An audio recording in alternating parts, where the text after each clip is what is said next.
Hello friends welcome to my channel Pampa's kitchen. आज के आमी इलिश भापा करे देखाबो एकदम अन्य स्टाइले। तो तोमरा देखो किभाबे आमी करी।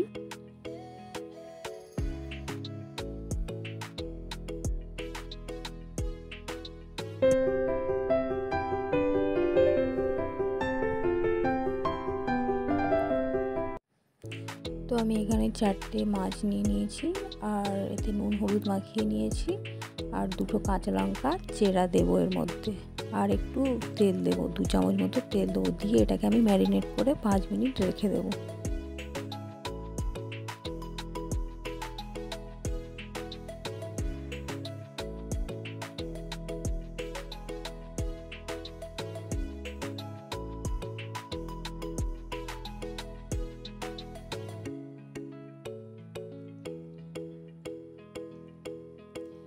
এবার আমি এদিকে একটুখানি আদা নিয়েছি আর 4টে কাঁচা লঙ্কা নিয়েছি আর আমি রসুন দিচ্ছি, তোমরা চাইলে রসুন নাও দিতে পারো, আমি একটু টেস্টের জন্য দিই। তো 2 কোয়া রসুন নিয়েছি আর এগুলো আমি বেটে নিচ্ছি আর একটুখানি পেঁয়াজও আছে এর মধ্যে, এগুলো বেটে নিয়েছি আর কালো সর্ষে পোস্ত ওদিকে বাটা আছে।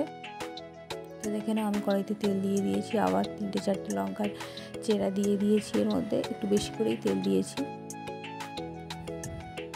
এবার আমি এর মধ্যে যে আদা আর ওই যে 2 কোয়া রসুন বাটাটা ছিল ওটা আমি এর মধ্যে দিয়ে দিয়েছি আর লঙ্কা বাটা যেটা ছিল সেটাও আমি এর মধ্যে দিয়ে দিলাম।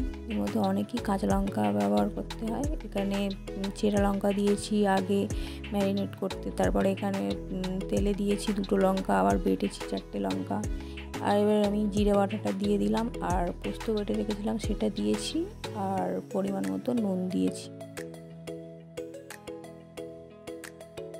দিয়ে এটাকে একটু ভেজে নিয়ে এবারে ওইদিকে সর্ষে যেটা বেটেছিলাম ওর মধ্যেই আমি 2 কাপ জল দিয়ে রেখেছিলাম, সেই জলটাই দেবো, এতে বাইরের কোনো জল দেবো না, ওই সর্ষের জলটাই 2 কাপ জল দিলাম।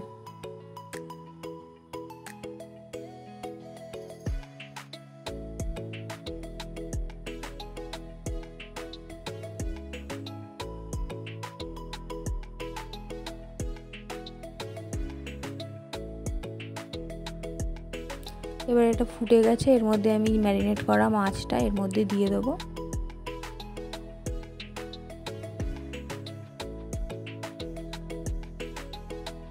দিয়ে আমি এটাকে 10 মিনিট ফুটতে দেব চাপা দিয়ে।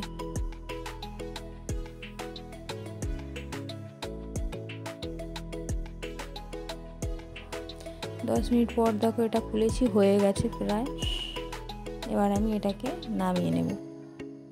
রেডি আমার ইলিশ ভাপা, একদম সিম্পল রান্না, তোমরা এইভাবে করে দেখতে পারো, খুবই টেস্টি হয়। আর যদি আমার ভিডিওটা ভালো লাগে লাইক করো, কমেন্ট করো, শেয়ার করো, সাবস্ক্রাইব করো।